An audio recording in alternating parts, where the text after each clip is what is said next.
Terima kasih sudah klik video ini. Tapi jangan lupa guys, klik tombol subscribe karena subscribe itu gratis. Dengan subscribe kamu support channel ini terus untuk upload hampir setiap hari. Ingat, subscribe itu gratis, gak ada ruginya kamu klik tombol subscribe guys. Selamat menonton, enjoy.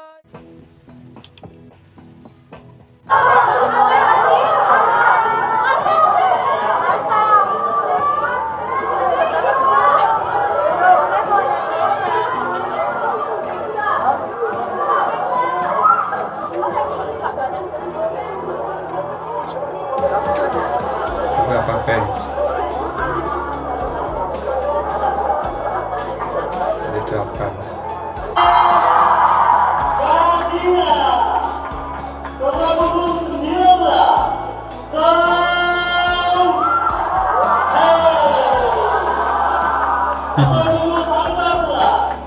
Assalamualaikum warahmatullahi wabarakatuh. Selamat pagi, selamat siang, selamat sore, dan selamat malam bagi penonton, bagi pecinta Timnas Indonesia. Kembali lagi kita berdiskusi mengenai Timnas Indonesia. Ramai sekali di sosial media teman-teman semua bahwa mengenai supporter Timnas Indonesia ya. Ada yang menganggap bahwa banyak sekali supporter FOMO, khususnya perempuan-perempuan, yang dimana hanya mendukung pemain-pemain tertentu saja, khususnya pemain-pemain diaspora seperti mungkin Justin Hubner, Rafael Strijk, Nathan, mungkin Tom Hai dan sebagainya. Ya dikarenakan mungkin wajar aja karena mereka pertama memiliki good looking yang bagus, ya good looking ya intinya. Dan ini menjadi perdebatan. Ada yang menganggap itu FOMO, tidak mendukung secara sepenuh hati terhadap timnas. Saya rasa sehingga begitu juga ya, artinya tetap mereka emang mendukung timnas, cuma hanya ada kecenderungan emang lebih senang terhadap pemain-pemain tertentu. Apakah itu salah? Ya tentunya tidak. Ini menjadi sinyal positif juga bahwasanya sekarang kalau tonton timnas bukan hanya mayoritas diisi oleh kaum laki-laki saja, tapi ada kaum perempuan juga. Namun bisa dilihat ketika kemarin melawan Tanzania, tidak adanya supporter yang benar-benar selalu bernyanyi seperti Ultras Garuda, La Grande yang selalu meriuhkan stadion. Tidak ada ya ketika lawan Tanzania, karena kita melihat ketika lawan Tanzania banyak sekali supporter perempuan. Ya itu sih menjadi nilai positif juga ya teman-teman semua. Jadi kita tidak bisa menyalahkan juga, itu hak mereka juga, mereka membeli tiket ya terserah mereka juga sih. Dan mudah-mudahan nanti kita melawan Irak ataupun Filipina membuat berisik satu stadion dengan nyanyian ataupun membentangkan bendera besar dan sebagainya, walaupun emang tiketnya sangat gila sih, mahal banget. Mungkin teman-teman semua punya pandangan lain terhadap fenomena saat ini ya. Silakan berkomentar di kolom komentar. Dayo kan harusnya nonton Liga 1 kompetisi yang tertinggi kan kita. Kok malah nonton yang naturalisasi? saya bingung ini gimana nih?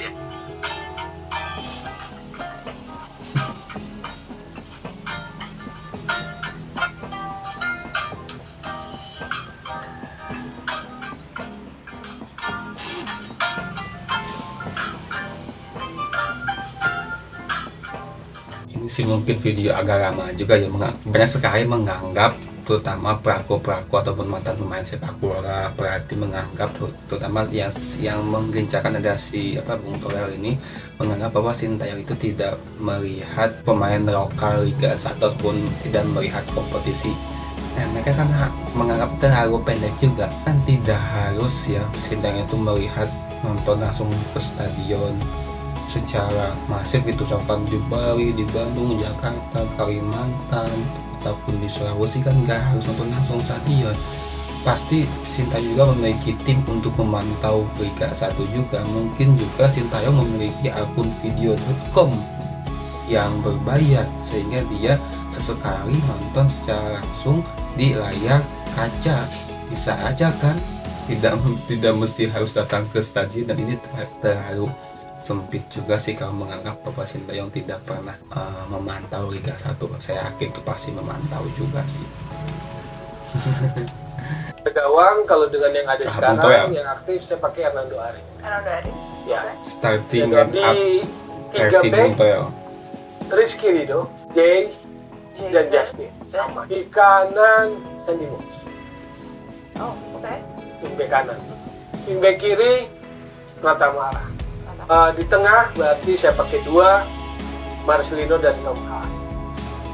Oke. 3 di depan, di kanannya saya pakai Jakobsen. Karena meski Jakob bisa main sebagai wingback kanan, saya melihat Jakob lebih berbahaya, lebih ofensif, lebih mengancam gawang lawan kalau ditaruh sebagai sayap kanan. Atau sebetulnya nggak sayap kanan, udah agak ke dalam, posisi Witan lah sekarang. Jadi saya nggak akan pakai Witan di situ sebagai pertama, saya pakai Jakobsen ini. Di kirinya Ragnar Marwood. Ragnar di kiri, strikernya saya nggak dapet, terus terangan saya nggak dapet. Kalau yang sekarang, gitu. Ketimbang Hoki saya mendingan pakai Stefano Lillipali, bukan merendahkan Hoki. Hoki pemain muda potensial, biarlah dia berkembang sesuai dengan levelnya. Tapi kalau di level senior saya rasa Hoki belum waktu. Ya, kita tidak perlu menebatkan ya apa yang diungkapkan di video barisan Royal. Nah, itu kan pendapat ataupun penilaian dia terhadap starting line up versinya dia, dan kita juga memiliki versinya kita masing-masing, dan dia tidak memilih striker karena belum ada. Emang sejauh ini sih tidak ada striker murni yang dimiliki oleh timnas Indonesia. Dia lebih cenderung kepada Stefano Lillipali. Ya, kita ketahui juga Stefano bukan tipe striker murni, dia tipe seperti gelandang gitu, gelandang serang ataupun tipe nomor 9 juga. Ya, striker murni itu kan Hoki Caraka, namun sejauh ini emang Hoki pertama belum mampu menunjukkan kapasitas potensialnya secara maksimal. Ya, salah satunya adalah dia emang jarang sekali mendapatkan menit bermain. Tapi ya di bawah Sintayong ini dia sangat bagus ya, artinya sangat bagus mendapatkan menit bermain. Mungkin kalau perhatian kayaknya dia bahkan masuk timnas pun juga dia kayaknya tidak akan masuk timnas nih. Karena emang Sintayong kan, Hoki sama Sintayong kan dari usia U19 ya, kalau nggak salah sampai U20, U23 juga ikut. Jangan katakan dia pemain keturunan, jangan katakan dia pemain naturalisasi, jangan katakan dia pemain asli, jangan katakan dia pemain dari Sabang sampai Merauke, orang Sumatera, orang Bali, orang Sulawesi, orang Batak, orang apapun, sebut mereka pemain tim nasional Indonesia. Karena siapa kita? Indonesia! Bangsa satu, berbahasa satu, bertanah air satu. Jangan kita mengotak-otakkan bangsa kita sendiri. Karena ingat, bangsaku hancur karena lack of knowledge. Karena bangsa kita hancur karena politik divide et impera. Kita harus bersatu. Kita jangan dengarkan youtuber-youtuber yang mencoba memporak-porandakan karena positioning mereka untuk mendapatkan engagement. Kalau udah untuk Indonesia, kita support, kita dukung. Saat pertandingan, nanti setelah kejuaraan mau evaluasi silakan. Tapi saat kejuaraan, kita support, kita dukung terus. Kita berikan dukungan dari jauh ini menjadi satu doa yang tidak terdengar tapi berdampak. Sepakat dengan si Pak Endino, siapapun pemainnya kalau sudah membela timnas Indonesia ya dia pemain Indonesia. Jangan mengotak-ngotakan seperti kemarin si Putra Nababan, seakan-akan dia mengotak-ngotakan kalau bisa diisi pemain nasional 60% jangan pemain naturalisasi lah. Tololnya itu kan dia menganggap bahwa pemain kayak seperti Justin Hubner, Ragnar, Tom Hai itu bukan pemain nasional kalau gitu, karena dia menganggap tetap pemain asing kalau semua berpikirnya seperti itu. Itu kan pemikiran tolol banget, dan artinya mereka sudah disumpah ya mereka pemain nasional semua. Nanti terserah pelatih juga mau pakai seperti apa. Ini pendapat ya biasa boleh saja, bebas berpendapat ya si Putra Nababan ini. Tapi kan pendapatnya ini benar-benar sangat dan menyesatkan, ataupun ya pendapat tolol banget bagi saya, itu goblok banget pendapatnya ini. Seakan-akan ya 60% itu pemain nasional. Si Tom Hai ini pun bukan pemain nasional kan, itu kan benar-benar mengkotak-kotakan ya, keluar dari mulut seorang intelektual wakil rakyat tapi seperti itu. Kacau. Orang tentu akan bilang tuh SEA Games dengan pelatih lokal juara lokal pride misalnya. Sementara STY dari 2020 awal sampai sekarang belum dapat trofi. Kalau gue pikir nggak kayak gitu cara pikirnya. Bahwa timnas sekarang bisa juara di tangan pelatih lokal, ya ini kan basic awalnya pemain-pemainnya kan ada 9 pemain yang memang langganan dan atau pernah di dipanggil dan bermain di timnas senior, pernah digembleng oleh STY. Sehingga dari sini kita bisa lihat bahwa pemain-pemain ini saat sudah sering main di senior dan menghadapi tim U23, U22, mereka lebih punya percaya diri ya.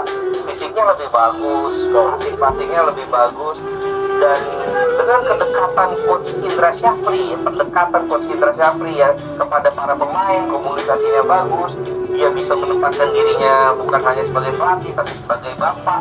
Sepakat sih ya, sepakat banget ya. Jadi pemain-pemain yang dipanggil oleh Indra Syafri, contohnya ketika SEA Games itu kan mayoritas pemain-pemain yang sudah dipanggil oleh Sintayong dan bermain di timnas senior juga ya. Ya ada Egy, Witan, Marcelino, Hernando, terus apa Adi Satrio juga, Rizky Ridho, mungkin siapa ya sebagian besar ya. Jadi kita tetap siapapun pelatihnya ya kita jangan selalu menganggap membeda-bedakan ya, kalau si A gini si B masih tetap ya. Jadi kita mesti benar-benar harus berpikir waras ya untuk memang menyikapi hal semacam ini sih. Kayaknya targetnya naturalisasi gitu. Setiap kali dapat pemain naturalisasi, mau selebrasinya gimana gitu. Bagus sih. No, kalau lo begini, ngapain kita melakukan pembinaan? Gue nggak sepakat. Gue punya pendapat yang berbeda. Gue tidak masalah dengan naturalisasi karena naturalisasi itu masalah politik. Ini masalah, kalau gue bilang hak asasi manusia pada saat mereka punya darah Indonesia, gue rasa mereka punya hak untuk jadi orang Indonesia. Kalau urusan itunya, tapi kan gue ngomongin tentang pembinaan kita kan. Ya enggak, justru gue bilang pembinaan kita itu stuck. Terlalu banyak pemain luar negeri Di kompetisinya. Di kompetisi Ya itu that's another thing ya. Ya. Terlalu banyak pemain luar negeri dan di posisi sentral. di posisi di Menyerang, iya back betul tengah, gitu loh. betul. Maka dari itu Ya. sekarang tak 51 bahkan kalau gue punya suara gue akan bilang pemain luar negeri oke, kita bisa belajar Ya. oke. Ya masih pemasaran kita ini kan di pembinaan pemain muda ya, pembinaan dini. Dengan adanya kemarin kompetisi ya musim kemarin 51 pemain asing itu menjadi perdebatan juga, tapi di satu sisi kalau nggak gitu liga kita tidak akan berkembang. Misal contoh anggaplah pemain asing bebas itu 3 pemain asing di liga, terus tiba-tiba si juara 1 main diikuti AFC dan pemain asing berlaga di AFC misalkan dari Champion Asia, itu pasti akan menjadi batu di Asia dan liga kita tidak akan naik, tidak akan mendongkrak peringkat. Artinya ini udah dipastikan asing di liga musim depan adalah 8 pemain asing yang dimana 6 bebas, 2-nya Asia, tapi yang bisa berlaga di satu lapangan maksimal hanya 6. Ini adalah upaya PSSI untuk mencoba mendongkrak peringkat liga kita, karena liga kita saat ini di peringkat di 28 di Asia dan itu sangat benar-benar buruk sekali. Dan mungkin dengan upaya seperti ini, seperti klub Persib Madura yang akan bermain di level Asia nanti, dengan klub ini menggunakan 8 pemain asing memenuhi kuotanya, dapat berbicara di kancah Asia, sehingga itu dapat menaikkan peringkat liga kita. Kalau peringkat liga kita naik, maka akan berdampak baik. Nanti kita akan punya wakil di Asia Champions, misalkan kayak Thailand ya, dia punya jatah 3 atau 4 klub yang bermain di kancah Asia. Sedangkan kita saat ini sejauh ini hanya 2, satu pun juga di Asia AFC. AFC 2 itu Persib harus melewati playoff, main nanti satu grup 6 klub yang diambil adalah 5 klub peringkat 1 sampai peringkat 5. Ini kan benar-benar sangat sedikit ya, ngeri juga ya peringkat kita. Kalau supermarket peringkat kita bagus, artinya kita tidak perlu mengikuti playoff karena akan otomatis lolos langsung ke babak kedua. Ini pemain 8 asing ini pasti akan jadi banyak perdebatan sih. Cuma saya melihat tujuannya PSSI kenapa begitu itu mendongkrak peringkat FIFA-nya itu. Samsul alam. ada pemain terbaik Indonesia diberangkatkan ke Eropa untuk trial. Kan tim-tim Eropa selalu buka trial ya.